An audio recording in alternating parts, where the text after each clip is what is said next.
Halo semuanya, jumpa bersama aku Elvira Indriani dalam podcast TV Bicara. Loving yourself isn't vanity, it is sanity. Dan saat ini aku sudah kedatangan seorang tamu yang luar biasa, yaitu seorang teman yang memiliki keistimewaan dalam dirinya. Dan mungkin untuk kamu bisa langsung perkenalkan diri kamu ke teman-teman semua. Hai, nama aku Tia Trisna Pratiwi. Aku berusia 17 tahun. Aku bersekolah di salah satu sekolah menengah atas negeri di Bali. Aku suka nonton anime and thanks for inviting me here. Oke, terima kasih juga untuk Tia karena sudah berkenan nih untuk hadir dalam acara podcast aku kali ini. Apa nih yang sekiranya bisa aku bantu nih buat teman-teman di rumah? Baik, adapun topik pembahasan kita saat ini yaitu Bilora. Bilora, what is that? So interesting. Jadi Bilora adalah bipolar disorder pada remaja. Kayaknya itu menggambarkan aku banget ya, Fir. Ya, sekiranya bisa dibilang gitu sih, Tia. Tapi untuk Tia sendiri nih apa nggak keberatan ya kita bahas-bahas soal bipolar? That's okay, no problem. Aku udah biasa kok ngomong-ngomong soal beginian. Santai. Oke, jadi untuk Tia nih. Jadi apa sih sebenarnya yang kamu alami selama ini? Gimana ya? Kurang lebih ya udah setahun aku didiagnosa mengidap bipolar disorder. Bahkan mungkin ini udah dibilang dari sejak kecil ya, Fir. Karena dari kecil itu kalau aku lagi senangnya itu kebangetan gitu. Senang banget pokoknya. Aku bawel, aku cerewet sama orang tua aku. Tapi di saat aku kayak sedih atau nangis, itu nangisnya kenceng banget. Sampai tetangga aku nanya kayak gini, "Pak, anaknya diapain? Kok bisa nangis sekenceng itu?" Dan orang tua aku ya belum tahu ya masalah tentang bipolar yang aku idap karena ya masih di usia kecil, usia dini gitu.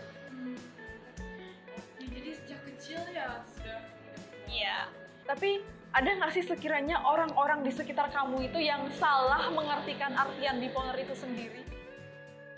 Banyak sih ya yang ngelartin bipolarnya apa. Karena banyak mereka yang anggap kalau bipolarnya cuma mood swing biasa, dimana kalau pagi seneng ya malamnya sedih kayak gitu kan. Padahal bipolar ini time-based, jadi jangka waktunya panjang. Minimal tuh 2 minggu, bahkan sampai 1 bulan ataupun 2 bulan di masa transisinya. Jadi bipolar itu ada 2 fase, Fir. Ada fase manik sama fase depresi. Kalau di fase manik, aku tuh merasa kayak seneng banget, aku kayak produktif, aku pengen belajar dia pokoknya. Abis itu bahkan aku nggak tidur ya karena saking semangatnya. Kalau di fase depresi itu aku bisa nangis, mood nggak nentu, pokoknya merasa nggak ada yang sayang sama aku. Bahkan pernah terindikasi aku mau bunuh diri pas di masa depresi. Dan aku juga pernah dikira kesurupan pas fase depresi itu. Bentar deh. Bahkan kamu pernah dikira kesurupan. Iya. Itu gimana ceritanya, Tia? Jadi ceritanya tuh gini, aku diajak kan sama orang tua aku untuk pergi ke rumah saudaraku kan. Aku tuh udah nggak mau gitu diajak, karena aku merasa kayak mood aku emang lagi buruk gitu loh, Fir.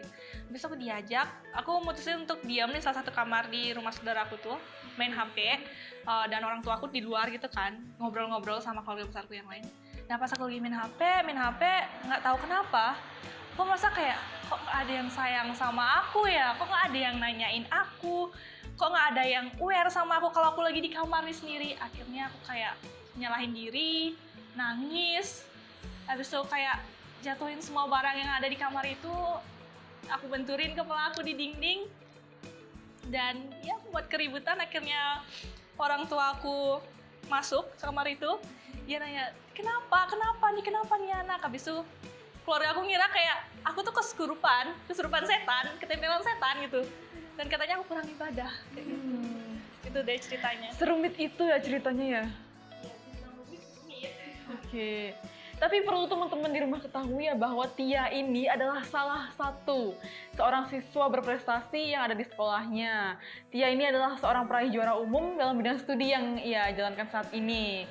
Dan Tia juga sering dan sangat aktif dalam mengikuti lomba-lomba di sekolah, baik itu lomba yang bersifat akademik maupun non-akademik.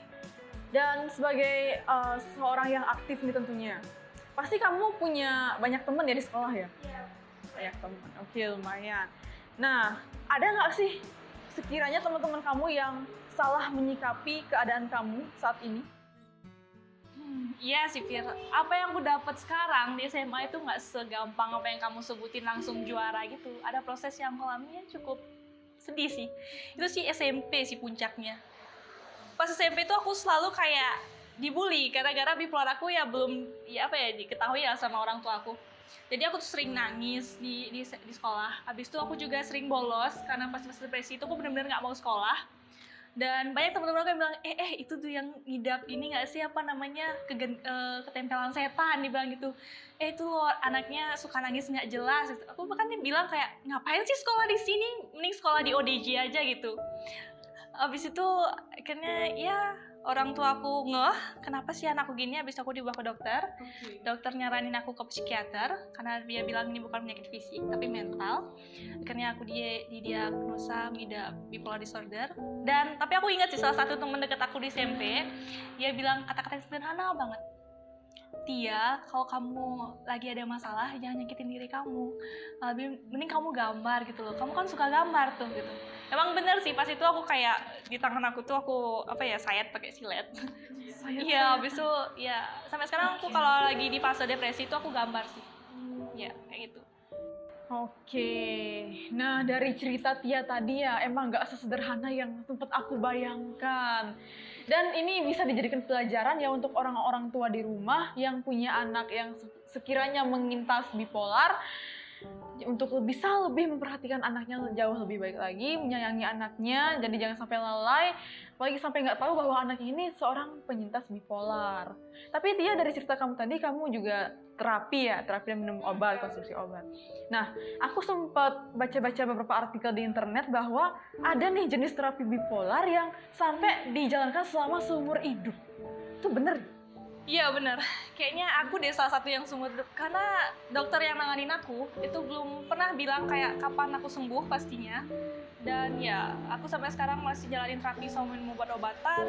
Tapi aku enjoy sih Fir nyalaninnya, karena aku merasa kayak setiap aku terapi atau minum obat-obatan itu ada harapan aku bakal lebih baik di hari kedepannya. Dan ya orang tua juga support dan sayang sama aku, jadi enjoy aja sih.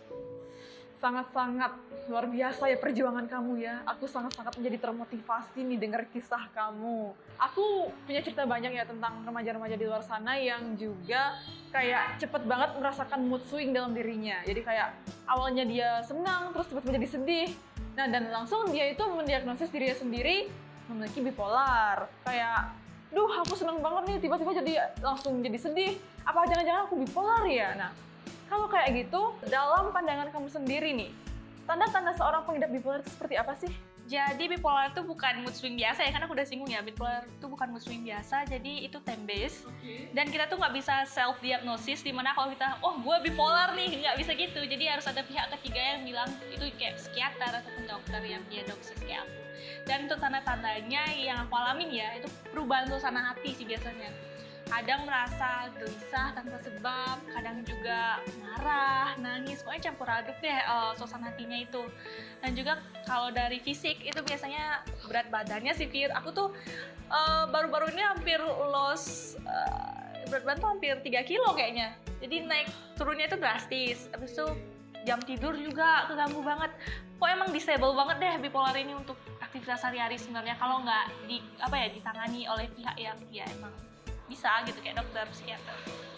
Jadi ternyata kisah seorang penyintas bipolar itu nggak sesederhana yang pernah aku bayangkan. Serumit itu. Ya, bilang rumit, ya rumit. Segitu deh. Oh iya Tia, nggak kerasa nih waktu kita tiba-tiba udah mau habis aja nih. Ya nggak kerasa banget kan? Iya. Nah, tapi sebelum kita akhiri podcast kali ini, ada nggak sih hal yang ingin Tia sampaikan lagi pada teman-teman di rumah? Oke, boleh sih. Nah, buat teman-teman yang di rumah yang mungkin kayak aku ataupun punya keistimewaan lainnya, jangan pernah menyerah, tetap berdoa karena semua pasti ada jalannya. Keep spirit and love yourself karena kita semua spesial dan ya semua berharga di mata Tuhan. Benar kata Tia teman-teman. Jadi mari kita perangi mental illness sama-sama dengan cara saling merangkul, saling mensupport, dan jangan ada perbedaan di antara kita. Dan sebelum kita say goodbye nih, aku akan berpantun terlebih dahulu. Kamu bilang cakep boleh gak sih? Boleh banget. Okay. Nah, lihat burung cendrawasih. Cakep. Carinya di Papua. Mantap. Cukup sekian dan terima kasih. Semoga bermanfaat dan sampai jumpa. Iya.